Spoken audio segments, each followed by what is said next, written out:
We'll move on, Keith, and talk about Nottingham Forest. Talking of the appeal verdict, theirs is expected imminently. How damaging is it for the Premier League if the hearing outcome relegates either Burnley or Luton? What are your thoughts around that scenario? I think if it was tighter than it is, then I think, and it was the actual defining factor, then I think it would be a very big embarrassment that the table and relegation, such a major thing, would be decided off the pitch rather than on the pitch. It doesn't look, though, as though that's going to happen. It seems that Forest are going to be able to have that margin of safety without the points, and so I think we'll be able to say that this was decided on the pitch after all, probably to the great relief of the Premier League. I mean, Keith, what is your prediction for it? Are we expecting Forest to get points back, irrespective of whether that affects the relegation race or not? My expectation is that Forest will remain as they are. I don't believe they'll get any points back. But then again, as we've seen such inconsistency in the subjective judgment on each of these different tribunals, it's very, very hard to work out what's going to happen.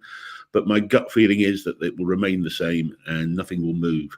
And it will go on. But the one point, as I've said before, and going to your point just now about Forest and how that would work with Luton or Burnley, is that Forest did say that they thought the refereeing decisions were one of the key factors that have gone against them. And so that's taken the wind out of their sails in terms of any legal challenge against those two other clubs. So I think that may end up being something that they wish they hadn't said. Does their statement involving and the situation involving Everton, Keith, which we spoke about a few weeks back on the podcast, will that have any bearing on the final decision, do you think? Or actually, is that actually subject to potentially a different outcome? I think it will probably be a different outcome.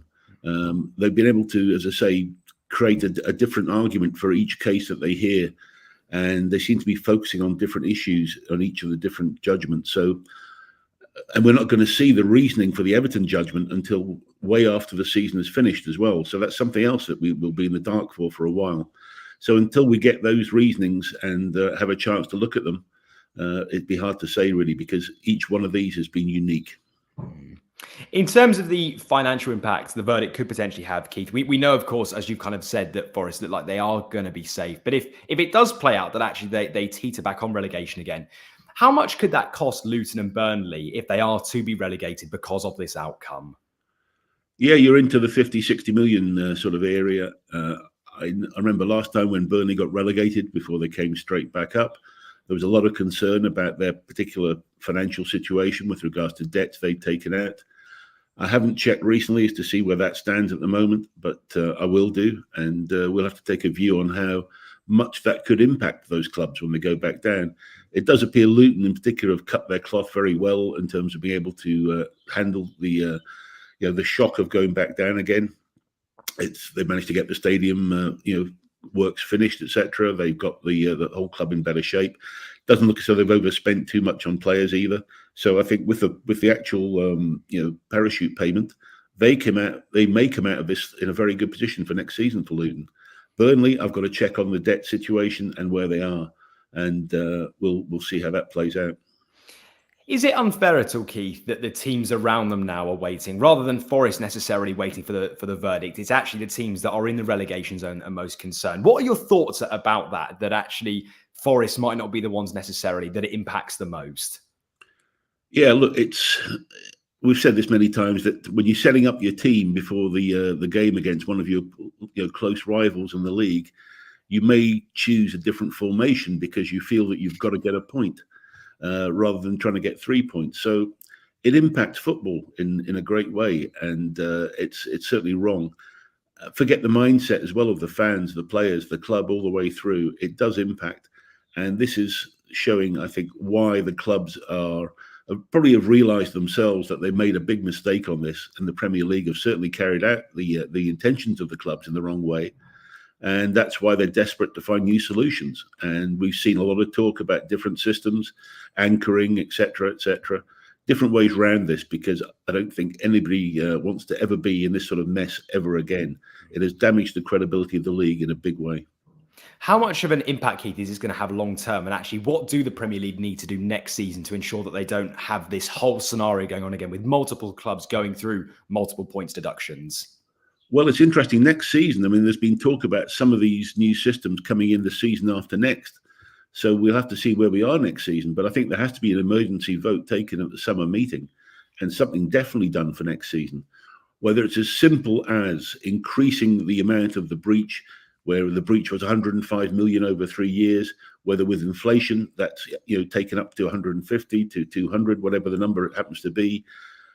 They've got to ensure basically that clubs can invest and give themselves a fair chance at staying in the Premier League, provided they're not loading the club up with debt that can damage the club. So they've got to try and make the league as competitive as possible. And that's where the Premier League's got to be. It's reasonably simple to see how that can be done. But I don't see why it's fair to have Forest criticised for trying their best to try and stay in the Premier League. It seems the owner has the resources. So, again, fundamentally and on a philosophical level, I think that's what the Premier League's got to do, and not set a bar so low that clubs can breach it quite easily just by trying their best.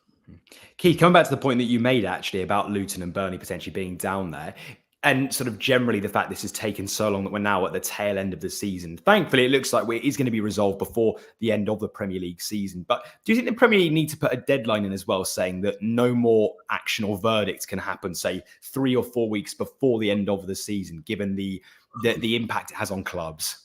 Well, it would be nice to do that, but of course, the timetable that when you get into with our legal brothers, the timetable is run by them in many ways in terms of timings for appeals and all sorts of things. And as I said before, we've got to be careful that we don't run into trying to speed up a legal process that then is flawed as a result of trying to speed it up. So, look, the Premier League got themselves into a mess. It was pointed out to them at the time that the timetables they set could lead to this going beyond the season. By the skin of their teeth, they are just about managing to get away with it. Although we're not there yet, I don't know if there's any other legal challenges could be put in place that could take this beyond the end of the season. I don't know. But anyway, hopefully we learn from this experience. People really genuinely realise that they've made a big mess of this, and action's got to be taken. It must be, because the fans don't deserve this.